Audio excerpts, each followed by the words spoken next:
What do you call a drop of water that contains mucin, lipids, lysosine, lactoferrin, immunoglobulins, glucose, urea, sodium, and potassium?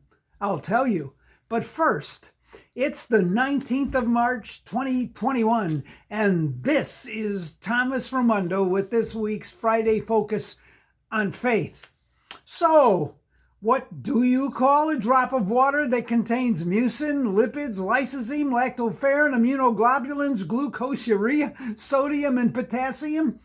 You call it a tear. It's a tear. Yesterday, I conducted the funeral of a dear Christian woman, and even though we all knew she was with the Lord, there were plenty of tears. But I reminded everybody the Bible tells us that in heaven there won't be any of those. There won't be any crying or dying, no sickness or sorrow, no more pain, no more fears, and no more tears. In fact, what the Bible says is that God Himself will wipe away every tear from our eyes.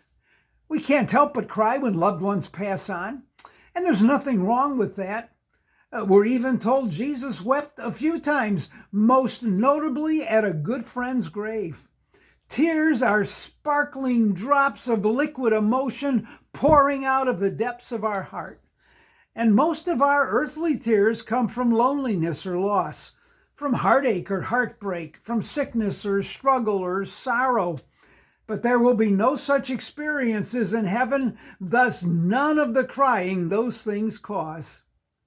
Reading in a little devotional booklet one time, I came across a story about an elderly Christian lady who lay dying. Her devoted husband sat by her bedside, tenderly holding her hand. After all their years together, they both knew the end was near, and they would soon be parted by death. As their eyes met, a tear flowed down the old woman's wrinkled cheek. Gently, her husband brushed it away. Then, with a quiver in his voice, he said, "Thank God, dear. That's the last one."